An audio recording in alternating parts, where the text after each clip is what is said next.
तो जैसा कि हमने लास्ट एपिसोड के अंदर देखा था, जो लुआ किंग होती है वो ब्लैक लॉयन के अटैक को रोकने के बाद में उसे बोलती है कि तुम आखिर हो कौन और आखिर तुम हमारे ऊपर अटैक जो है वो क्यों कर रहे हो। जो सुनकर ब्लैक लॉयन जो होता है वो हंसते हुए लुआ किंग से बोलता है कि तुम्हारे कपड़ों को देखकर ये साफ कहा जा सकता है कि तुम लोकल से तो नहीं हो, जिसका मतलब कि वो तुम ही लोग हो जिसने की जो जीशान टेम्पल है उसे डिस्ट्रॉय किया है। क्या मैं सही हूँ? और अब इतना बोलते के साथ ही ब्लैक लॉयन जो होता है वो अपने दोनों साथियों को ऑर्डर देते हुए उनसे बोलता है कि ठीक है, जाओ जाकर इन दोनों को जल्दी से क्रश कर दो, इन्हें खत्म करने में ज्यादा सेकंडों का टाइम नहीं लगना चाहिए। जो सुनकर ब्लैक लॉयन के दोनों साथी भी ओके सर बोलकर उनकी तरफ अटैक करने के लिए जाने लगते हैं। और तभी हम देखते हैं कि जो चू जाओ होता है वो भी अपनी स्वॉर्ड को निकाल कर सीधे लुआ किंग जो होती है वो उसके सामने आ जाता है। लेकिन तभी उनमें से जो वो फैटी होता है वो सीधे जाकर लुआ किंग के ऊपर अटैक करते हुए उससे बोलता है कि जरा देखो तो तुम कितनी खूबसूरत हो और तुम्हें यहाँ पर मरना होगा, जो कि कितनी ज़्यादा दुख की बात है। लेकिन कोई बात नहीं, अगर तुम मर भी जाती हो तो मैं इस चीज़ को मेक श्योर करूंगा कि जो तुम्हारी बॉडी है मैं उसके साथ में मरने के बाद में भी फुल इंजॉय कर पाऊँ। और उसके अटैक को रोकते हुए लुआ किंग अपने मन में सोचती है कि इसका अटैक कितना हैवी है।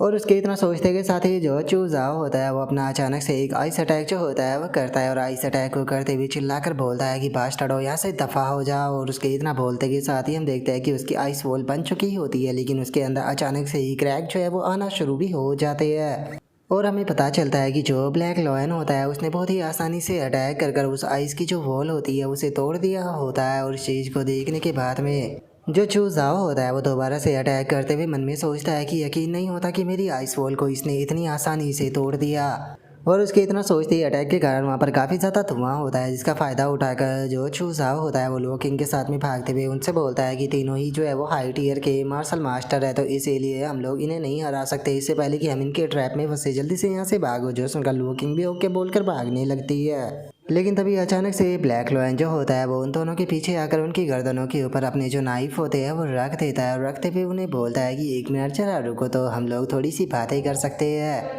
और इतना बोलते बोलते ही अचानक से उसे पीछे कुछ महसूस होता है, जिसे महसूस कर वह हैरान होते हुए बोलता है कि एक मिनट, पीछे कोई और भी है। और इतना बोलकर वो जैसे ही पीछे हटता है तो हम देखते हैं कि वो उसके बिल्कुल पैरों के बीच में आकर जो ये हाव की स्वॉर्ड होती है वो गिरती है, जिसे देखकर वो भी बोलता है कि डैम इट, ये बहुत क्लोज थी। और उसके इतना बोलते ही हम देखते हैं कि ये हाव भी वहाँ पर आ जाता है, जिसे देखने के बाद में ब्लैक लॉयन जो होता है वो ये हाव से बोलता है कि आखिर अब तुम कौन हो, क्या तुम भी इन्हीं लोगों के साथ में हो। जो सुनने के बाद में ये हाव से बोलता है कि इस चीज़ से कोई फ़र्क नहीं पड़ता कि मैं कौन हूँ, बस तुम इतना सोच सकते हो कि मैं वो पर्सन हूँ जो कि आज तुम्हें यहाँ पर मारेगा। और अब ये हाव की इस बात को सुनने के बाद में ब्लैक लॉयन जो होता है उसे ये हाव के ऊपर गुस्सा आने लगता है। और वो गुस्से में ये हाव से बोलता है कि क्या सच में तुम्हें ऐसा नहीं लगता है कि तुम बहुत ही ज़्यादा एरोगेंट जो है वो बन रहे हो? क्या तुम्हारे जैसे एक मामूली सी बच्चे को ऐसा लगता है कि वो मेरे जैसे एक हाई लेवल के एक्सपर्ट को हरा सकता है? और अब इतना बोलते के साथ ही अचानक से हम देखते हैं कि ब्लैक क्लोन जो होता है वो वहाँ पर अपने काफ़ी सारे जो क्लोन होते हैं उन्हें बनाकर सीधे ये हाव की तरफ अटैक करने के लिए भेज देता है, जो कि चारों तरफ से ये हाव की तरफ अटैक करने के लिए आने लगते हैं और चिल्लाते हुए बोलते हैं कि बच्चे मरने के लिए तैयार हो जाओ। जो सुनकर ये हाव भी अपने ओरा को रिलीज करने लगता है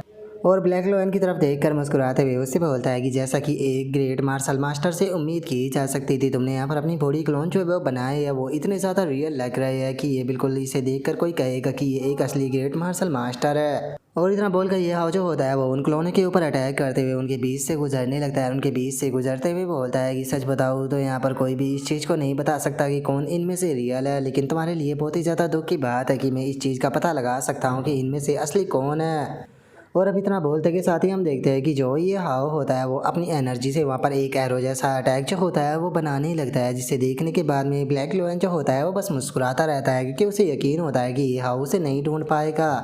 और तभी हम देखते हैं कि ये हाव जो होता है वो सीधे जो ब्लैक लोयन होता है उसके सामने आ जाता है। ब्लैक लोयन के सामने आते के साथ ही सीधे अपने एरो को उसके फोरहेड की तरफ शूट कर देता है, जो कि अगले ही ब्लैक लोयन जो होता है उसके सर के आर पार हो जाता है। और अगले ही पल हम देखते हैं कि जो ब्लैक लोयन का शरीर होता है वो वहीं ज़मीन पर गिर जाता है, लेकिन जो ये हाव होता है वो आकर ब्लैक लोयन को उसके मुंह से पकड़कर उठा लेता है। उठाते हुए बोलता है कि जो तुम्हारा ब्लड है वो अभी भी काफ़ी ज़्यादा वार्म है। अगर पास्ट की बात की जाए तो जो तुम्हारा ब्लड है वो शायद मुझे इस चीज़ के लिए पुश कर सकता था कि मैं मार्शल डिसाइपल से एक मार्शल आर्टिस्ट बन जाऊँ। और इतना बोलते के साथ ही अब ये हाव जो होता है वो उसकी पूरी एनर्जी जो होती है उसे अपने हाथों से एब्सॉर्ब करने लगता है, जिस कारण हम देखते हैं कि उसका जो शरीर होता है वो पूरी तरह से लिक्विड में बदलकर वहीं ज़मीन पर गिर जाता है। और जो ये हाव होता है वो बोलता है कि ये इतना भी बुरा नहीं था, मैं मार्शल आर्टिस्ट की 8 स्टेज पर पहुंच चुका हूँ। और इस चीज़ को देखने के बाद में ब्लैक लोयन के जो दोनों साथी होते हैं वो भी काफ़ी ज़्यादा घबरा जाते हैं और जो वो फैटी होता है वो बोलता है कि इसने तो यहाँ पर कैप्टन को एक ही सेकंड में मार दिया, आखिर ये ब्रैड है कौन।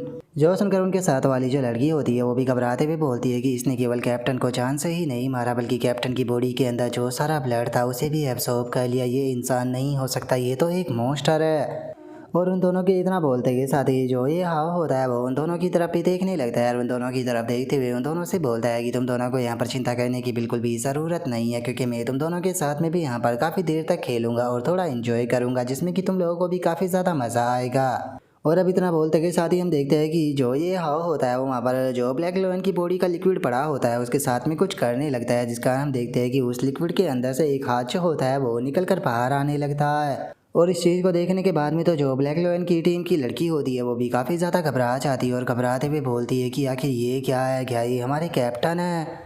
और उसके इतना बोलते के साथ ही हम जो ब्लैक लोयन होता है उसे देखते हैं, जो कि उस लिक्विड के अंदर से निकल कर बाहर आने लगता है, जो कि अब पूरी तरह से किसी मॉन्स्टर की तरह लग रहा होता है, जिसे देखकर वो लड़की बोलती है कि आखिर ये लोग है कौन। और अगर इस लास्ट वाले पर्सन की बात की जाए तो ये तो पहले वालों से भी ज़्यादा बुरा है। जरा इसने देखो तो एक मार्शल आर्टिस्ट की क्या हालत जो है वो कर दी है। और अब इतना बोलते के साथ ही वो लेडी जो होती है उसने अपने हाथ में जिस बच्चे को पकड़ा होता है अचानक से उसे हवा में उछाल देती है और हवा में उछालते हुए बोलती है कि अब लगता है कि हमारे पास में बचने का केवल एक ही रास्ता जो है वो रह गया है। और उस लेडी के इतना बोलते के साथ ही हम देखते हैं कि उसने जिस बच्चे को हवा में उछाला होता है अचानक से ही उस बच्चे की बॉडी के अंदर काफ़ी सारे बदलाव जो होते हैं वो आने लगते हैं और अचानक से ही हम देखते हैं कि वो बच्चा जो होता है वो एक बहुत ही बड़े मॉन्स्टर के अंदर बदल चुका होता है। जिसे देखने के बाद में जो ये हाव होता है वो बोलता है कि अरे मुझे तो लगा था कि ये कोई बेबी होगा, लेकिन जरा देखो तो इन्होंने तो एक मॉन्स्टर को ही बेबी बना रखा था।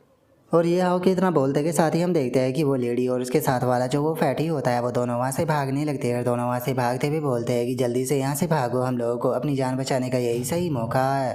और उनके इतना बोलते के साथ ही ये हाव जो होता है वो लुवो किंग और चूज हाव से बोलता है कि चूज हाव लुवो किंग तुम दोनों जो है वो जो मेरा डीमन शेड है उसके साथ में कोऑपरेट करो और इस बायोमैन को ख़त्म करो, जब तक कि मैं यहाँ से जो ये दो कीड़े भाग रहे हैं इन दोनों से निपट कर आता हूँ। और ये हाव के इस बात को सुनते के साथ ही जो भी दोनों होते हैं वो भी ओके बोल देते हैं। और अब हम चूज हाव को देखते हैं जो कि फाइट करने के लिए पूरी तरह से तैयार हो चुका होता है। वो अपने आइस डीमन ड्रैगन की चोपला लाइन होती है उसे एक्टिवेट कर देता है, जिसका उसका लुक काफ़ी खतरनाक लगने लगता है। और तभी हम उस डीमन बेबी को भी देखते हैं जो कि चूज हाव की फॉर्म को देखने के बाद में गुर्राना शुरू कर देता है और उन लोगों की तरफ भी बढ़ने लगता है। लेकिन तभी जो चूज़ाओ होता है वो भी फुल स्पीड में सीधे जो वो डीमन बेबी होता है उसकी तरफ जाने लगता है और उस डीमन बेबी की तरफ जाते हुए चिल्लाकर अपने सभी दोस्तों से बोलता है कि ठीक है चलो चलकर इसे ख़त्म करते हैं। और अब चूज़ाओ के इतना बोलते के साथ ही हमारा आज का एपिसोड जो होता है वो यहीं पर ही कंप्लीट हो जाता है। तो नेक्स्ट एपिसोड के अंदर देखिए कि आगे क्या होता है। अगर आप लोगों को वीडियो अच्छी लगी हो तो लाइक करना, चैनल को सब्सक्राइब करना। मैं मिलता हूँ नेक्स्ट एपिसोड के अंदर, तब तक के लिए बाय बाय गाइस।